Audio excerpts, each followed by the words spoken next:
Hello everyone, welcome to our news channel. Leave your like and thank you very much. Little Rock, Arkansas. A tornado raced through Little Rock and surrounding areas Friday, splintering homes, overturning vehicles and tossing trees and debris on roadways as people raced for shelter. The city's main trauma center said it was expecting at least 15 to 20 patients. The twister tore first through neighborhoods in West Little Rock, and shredded a small shopping center that included a Kroger grocery store. It then crossed the Arkansas River into North Little Rock and surrounding cities, where widespread damage was reported to homes, businesses, and vehicles. The University of Arkansas for Medical Sciences Medical Center in Little Rock was operating at a mass casualty level, spokesperson Leslie Taylor said. Several people had already been transported to the medical center, but an exact count was not immediately available. Mark Hulsey, a special projects manager for Pulaski County, which includes Little Rock, said at least one person was in critical condition. Resident Nikki Scott took cover in the bathroom after her husband called to say a tornado was headed her way. She could hear glass shattering as the tornado roared past, and emerged afterward to find that her house was one of the few on her street that didn't have a tree fall on it. "It's just like everyone says. It got really quiet, then it got really loud," Scott said afterward, as chainsaws roared and sirens blared in the area. The Little Rock Fire Department reported heavy damage and debris in the western end of the city, saying on its Facebook page that firefighters were performing rescue operations in the area. Governor Sarah Huckabee Sanders declared a state of emergency and said there was significant damage in the central part of the state.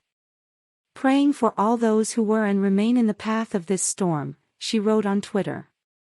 Arkansans must continue to stay weather aware as storms are continuing to move through.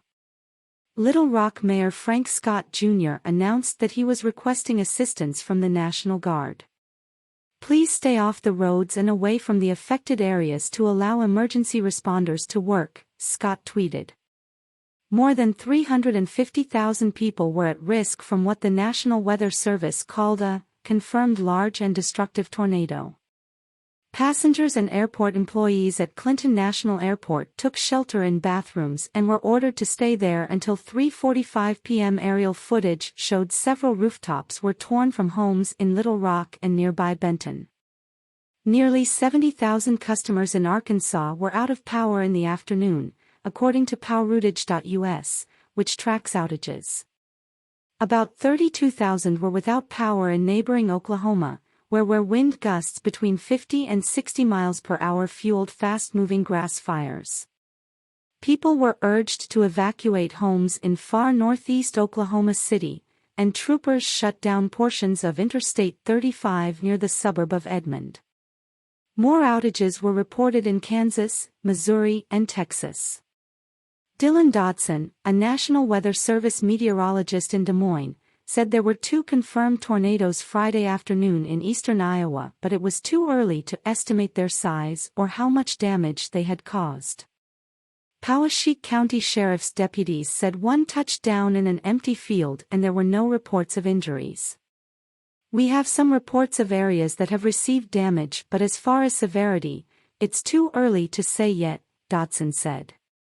In Illinois, Ben Wagner, chief radar operator for the Woodford County Emergency Management Agency, said hail broke windows on cars and buildings in the area of Roanoke, northeast of Peoria.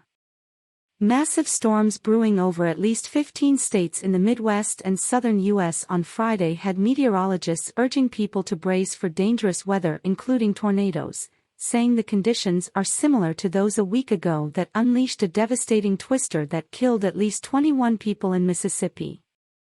Millions are under severe weather advisories. More than 85 million people were under weather advisories as the National Weather Service's Storm Prediction Center forecast an unusually large outbreak of thunderstorms with the potential to cause hail, damaging wind gusts and strong tornadoes that could move for long distances over the ground.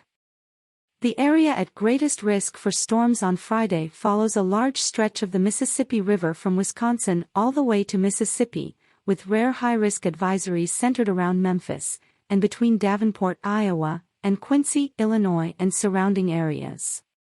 Forecasters issued tornado watches over both high-risk regions until Friday evening, with the Weather Service expecting numerous tornadoes and calling it a particularly dangerous situation.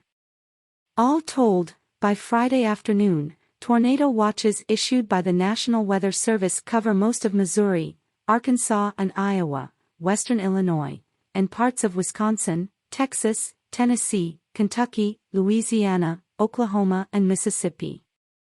Such intense supercell thunderstorms are only expected to become more common, especially in southern states, as temperatures rise around the world. Apart from Little Rock, the major population centers at high risk for storms starting Friday afternoon included Chicago, St. Louis, Jonesboro, Arkansas, and Des Moines and Cedar Rapids, Iowa. There will be lots of thunderstorms, tornadoes, damaging winds, and large hail, said Northern Illinois meteorology professor and tornado expert Victor Gensini. Forecasters warned of a relatively rare, significant severe weather threat around Chicago that could include powerful winds, tornadoes, and large hail. In Iowa City, the University of Iowa canceled Friday's watch party for fans who planned to gather for the women's basketball Final Four game against South Carolina. Last Friday night, a vicious tornado in Mississippi killed at least 21 people, injured dozens and flattened entire blocks as it carved a path of destruction for more than an hour. About 2,000 homes were damaged or destroyed, according to the Mississippi Emergency Management Agency. The toll was especially steep in western Mississippi's Sharkey County, where 13 people were killed in a county of 3,700 residents. Winds of up to 200 miles per hour, 322 kilometers per hour, barreled through the rural farming town of Rolling Fork, reducing homes to piles of rubble, flipping cars and toppling the town's water tower.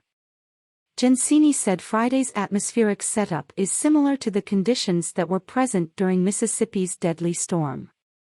The hazardous forecast is a result of strong southerly winds transporting copious amounts of moisture from the Gulf of Mexico north, where they will interact with the strengthening storm system. In South Dakota, Governor Kristi Noem ordered state executive branch offices to be closed Friday in parts of the state, as freezing rain, snow, and high winds were expected. Many counties were under blizzard or ice storm warnings. The Weather Service is forecasting another batch of intense storms next Tuesday in the same general area as last week. At least the first 10 days of April will be rough, AccuWeather meteorologist Brandon Buckingham said earlier this week.